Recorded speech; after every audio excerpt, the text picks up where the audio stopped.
Criminal or whistleblower? Hero or traitor? Edward Snowden continues to capture headlines across the country after the former NSA contractor revealed to the UK Guardian the NSA's tracking and collection of personal information on hundreds of millions of Americans. For the last week, every major news organization in America has begun a trial in the court of public opinion. But what is happening is all about the messenger. Very little has been said about his message. And the question media is not asking: who here actually committed a crime? The first step in full disclosure: inform.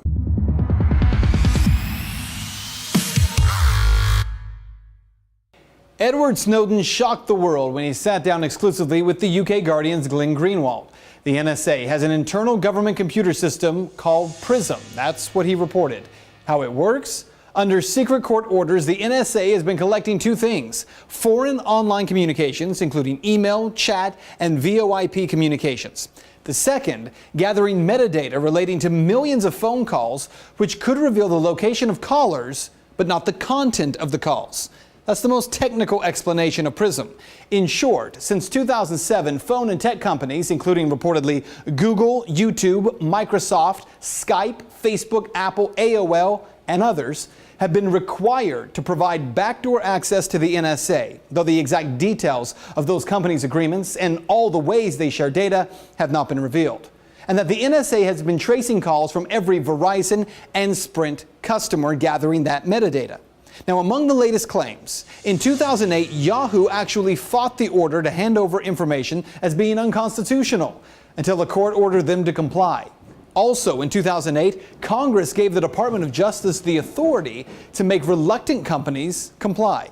So that is what the NSA has been doing. The man who brought it to light? Edward Snowden, a name you know by now. Snowden was working as an NSA contractor for Booz Allen Hamilton as an intelligence analyst. He told The Guardian that he couldn't live with what the NSA was doing. Well, I, sitting at my desk, certainly had the authorities to wiretap anyone, from you or your accountant to a federal judge to even the president if I had a personal email. Now, it's important to understand who Snowden is, because the first question is Snowden credible as a whistleblower? Well, clearly he is, but is he also a criminal? Speaker of the House John Boehner, Senators John McCain and Dianne Feinstein, former Vice President Dick Cheney have all come out calling Snowden a traitor who should be tried for treason. Former UN Ambassador John Bolton says that Snowden committed an act of war against the United States by revealing this information. FBI Director Robert Mueller says the Bureau is doing everything it can to track down Snowden, who appears to be off the grid in Hong Kong. Now, the push against Snowden isn't coming only from lawmakers and elected officials. The Associated Press has told all of its member agencies to refer to Snowden only as a leaker, not a whistleblower. Full disclosure here: according to the Whistleblower Protection Act of 1989, the WPA protects government employees from retaliatory action for voluntarily disclosing information about either dishonest or illegal activities occurring in a government agency. Which means the real question surrounding Snowden actually surrounds the NSA. Snowden is only a whistleblower if he revealed something illegal. While it's certainly unethical, is the PRISM program by the NSA illegal? Well, Congress, the NSA, and the White House all say no. Simply put, the PRISM program, they claim, is legal and is authorized by the FISA Act, which was reauthorized in 2007. It authorizes bulk collection of telephone records, and by the Patriot Act's Section 215. There are two lawsuits, though, one by the ACLU and the other by Larry Klayman, the former chairman of Judicial Watch. They say the whole program is illegal, that the program violates both the Constitution of the United States and federal law, specifically breach of privacy, freedom of speech, freedom of association, and due process rights. So who's right? Well, consider this. The Patriot Act is without question a law that in many ways overreaches constitutionally protected rights of U.S. citizens. But even within that overreach, Section 215 requires the government to provide facts to show that the information that they are gathering relates to a foreign intelligence or terrorism investigation. Is it possible that the NSA was doing that through PRISM?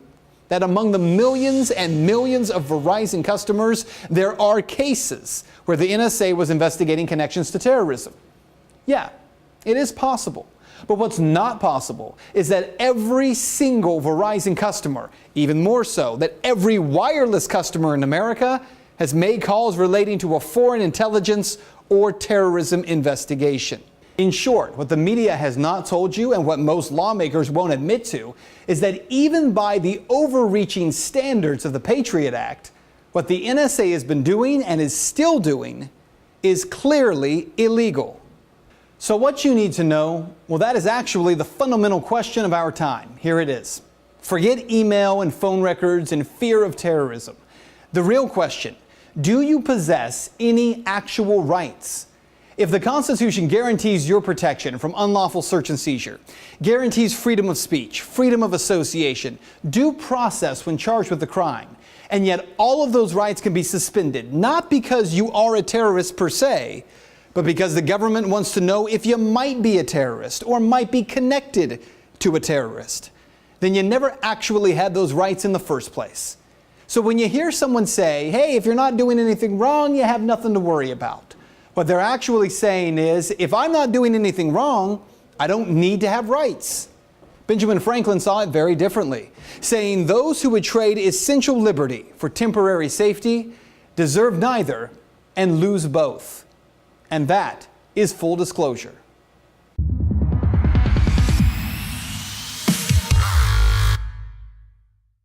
Now that you've been informed, it's time to get engaged. Head over to benswan.com and there you will find the PDF of this show as well as more information on what the NSA has been doing. Plus you can read the full Section 215 of the Patriot Act yourself and you will have the opportunity to upload your own content. Get engaged right now at benswan.com. Well, I hope you enjoyed that show and found it to be educational and informational, but most importantly, meaningful to the national conversation. That was just a limited preview of Ben Swan Full Disclosure. Through our Kickstarter project and fully funded episodes, we'll be able to do even more, including having interview guests and experts on various subjects in various fields. We want to elevate the national conversation. That's what the Truth in Media project on Kickstarter is really all about. It's about restoring journalism and the fourth estate in this country. For years, I've heard people say that journalism in this country is broken, that it needs to be restored and it needs to be fixed. I can't do that alone.